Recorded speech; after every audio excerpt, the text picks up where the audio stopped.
Anna worked late in the magnificent kitchen, which was always noisy.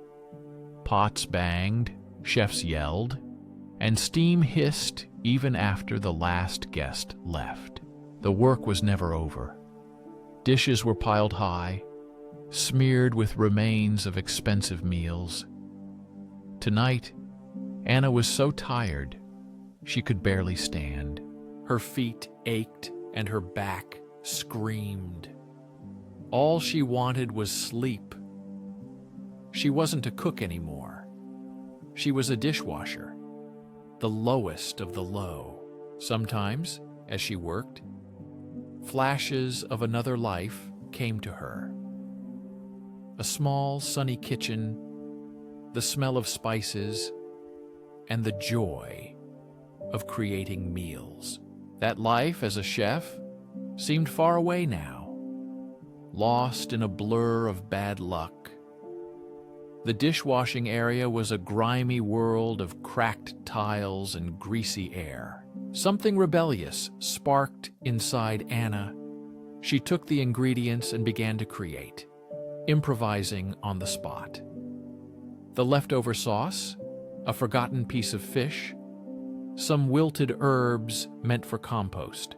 It was not a recipe, not a dish from her bright days.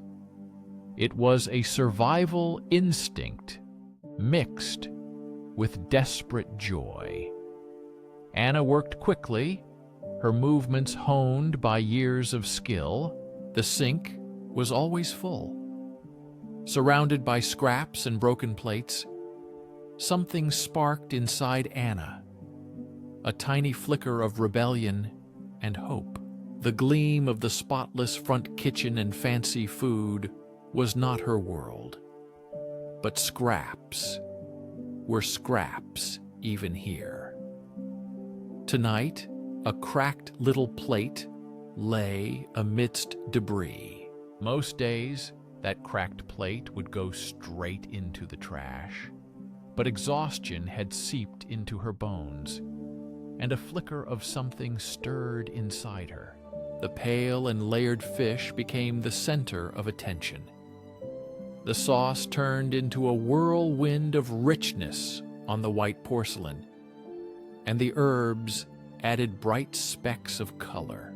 It wasn't beautiful, but it was hers. The first plate was ready, but something pushed her to continue. The next plate was cracked with a pink spot, a couple of forgotten shrimps, a spoonful of sauce with a hint of spice she couldn't quite identify. Each creation was different, born out of necessity, quiet resistance to a pile of scraps. 3 plates, small masterpieces among the waste. The kitchen was a whirlwind around her. Orders, the clatter of pans. She was a shadow in this chaos. But with finished creations in her heart came a lightness she hadn't felt in a long time. For a long time there was silence, then the cursed bell announced the next dish. All 3 of her plates disappeared into the chaos. What if in this absurdity, one of her creations reaches the table? The plates will never lead to her, will not open the way to a better position at El Magnifique. Even if these plates bring a spark of joy, her life and work will not change. Anxiety faded, giving way to quiet determination. In a dirty corner, among endless plates, she found a way to reclaim a part of her former life. True passion, even if only crumbs, moments snatched from routine. But these moments were hers. The evening rush was in full swing, a symphony of shouts, and the sizzling of pans filled the air. Silence fell over the Le Magnifique restaurant. By the window at the main table, guests froze, waiters stood stunned.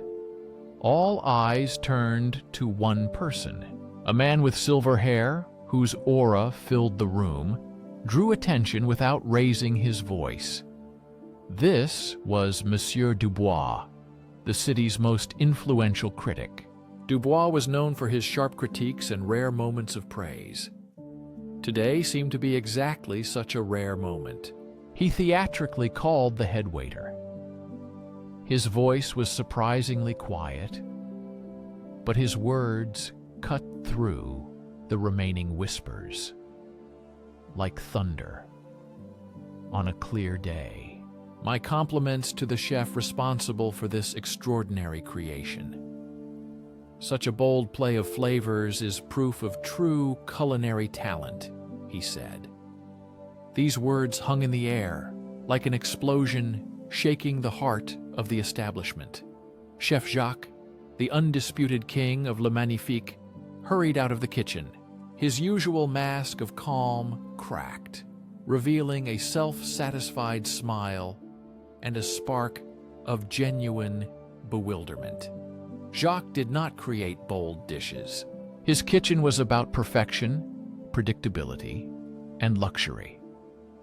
Silence stretched, broken by the nervous laughter of one of the guests. Unsure how to react, Dubois seemed oblivious to the chaos he had created and continued to lavish praise on this ghostly dish. His words were vivid, describing flavors and textures with the precision of a poet and the passion of a true gourmet. Anna, from her dark corner, felt shock. Dubois was describing her dishes, created in a desperate act of rebellion. The temptation to declare her victory flared up. But reality was harsh. Jacques would never believe her.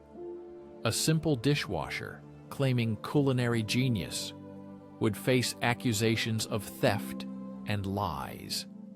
The threat of deportation was real. This was not a chance for ambition, but a struggle for survival. Suddenly, chaos began. Jacques moved from suspicion to barely concealed panic. The chefs were innocent, but frightened. The staff blamed each other for a mistake they did not understand. Anna watched as cruelty unfolded, the critics' praise turning into a tool of fear. Amid the commotion, Dubois calmly finished his dish, seemingly unaware of the storm he had caused. Jacques seized the moment, turning panic into a theatrical display of outrage. He promised to find the culprit, the hidden genius among them. Mystery and tension filled the air, preparing for the truth to be revealed. Anna dreamed of elevating her kitchen creations to their true place, despite vague promises of promotions and transformed careers that felt like empty lies. She knew if the creator was found, Jacques would take all credit, as he often did, claiming others' work as his own without remorse. Anna had witnessed this before. A sous chef's inspired creation rebranded by the pastry chef, passing delicate desserts off as Jacques' work. The temptation to claim the dish and take the credit was strong. It was dangerous, but also whispered promises of a different life. The critic, a man with the palate of a king, had been fooled and saw talent in Anna she hardly recognized herself. Yet the risk was real. The ever-present threat of deportation felt less theoretical and more immediate, stopping her in her tracks. The risk was small, likely exaggerated, but in that moment, it carried enough weight to freeze her, raising the stakes beyond a lost job. As the chefs grew frantic, Anna quietly slipped away. Her creation had caused chaos, but also revealed a crack in El Magnifique's perfect image. For now, that tiny crack was enough to disrupt the flawless facade presented to the world. The restaurant El Magnifique was not just a place for food. It became a symbol of an impossible quest for culinary perfection. Jacques, the critic, was a constant presence. Jacques' relentless scrutiny caused tension daily. His legendary rages felt like storms battering the kitchen staff, turning the space into a battleground of fear and frustration. Anna watched from the shadows, feeling both guilt and defiance. Jacques' dangerous desperation threatened everyone, yet his failures revealed the lie at the heart of El Magnifique. She helped secretly, without revealing her secret and without risking everything. Suddenly, an unusual delivery arrived. A box of fragrant herbs, rare for Jax's usual menu. Anna ran her fingers over the velvety leaves. It was a risk, a reckless move. Feigning clumsiness, she accidentally dropped the box, and the herbs spilled onto the floor. The bright greenery and rich aroma were impossible to ignore. Jax had to notice it. This act could have been the spark Dubois so longed for, or it could have led Jax to an even greater downfall. In any case, Anna did not want to remain a silent observer. The second tasting test was tense. Dubois lost his usual calm. His gaze became focused and tense. The waiters moved like frightened mice. Jax personally served the dish, sweat beading on his forehead despite the air conditioning. The dish looked almost like the original thanks to the herb Anna had accidentally forgotten to add. Something was wrong. Anna, hiding in the corner, noticed a slight frown on Dubois' face, a sign that he sensed the difference. The dish was not bad, but it lacked the spark that once captivated him. It was a copy, not the original. A difficult choice appeared: stay silent or reveal everything. Before she could overthink, Anna stepped out of the shadows. The kitchen stopped. Every eye turned to her, filled with confusion and a hint of desperate hope. "I made that dish," she said, her voice surprisingly strong. "And I can make it again." The silence grew so thick, it felt almost tangible.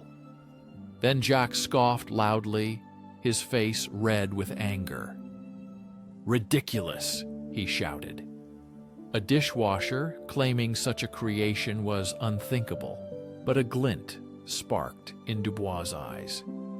The same curiosity that had driven him to return night after night. His intrigue shone through. "Perhaps we should see a demonstration," he said, looking at Jacques. "It would be a pity to waste such potential." Jacques choked on a protest, but Dubois held his gaze firmly. Defeated, Jacques gestured harshly toward the kitchen. "Fine," he said. "Prove yourself, dishwasher." Anna took center stage. It was not about fame, but about no longer being invisible. It was about proving to herself and others that she was more than just a cog in the large, complex machine of the restaurant. Finally, she was doing what she loved without fear of consequences. It was not just about ingredients, but about years of forgotten skills and suppressed passion. In this second chance, she put all her energy. Dubois, tasting the dish, realized it was not the work of a trained chef, but a talent ignited by circumstances. His words of praise were sincere. He found culinary magic born not of privilege, but of hardships that forged her spirit and skills.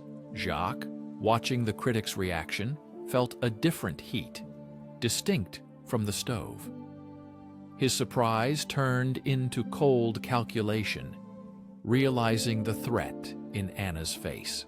This dishwasher was a threat, proof of his own failures. He stepped forward, claiming Anna's work as inspiration from his own genius. Dubois saw the lie, could not help but notice the fear in Anna's eyes as Jacques wove a web of deceit. But the critic remained silent. He could not fight this battle for her. Instead, after the performance, the critic approached Anna with an offer.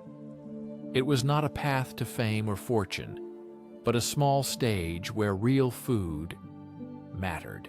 It was a lifeline, a fragile thread of hope in a place where there had been none before. Anna left El Magnifique that night without feeling triumphant. It was neither the complete victory she might have imagined, nor a simple surrender. In the battle of talent and ego, she lost only a small fight. She lost the battle, but not the war. The end of her story was not a fairy tale, but also not the last page of her life. Perhaps it was just the start of another path, more difficult, but paved with persistent hope. The kind known only to the desperate and the unconquered.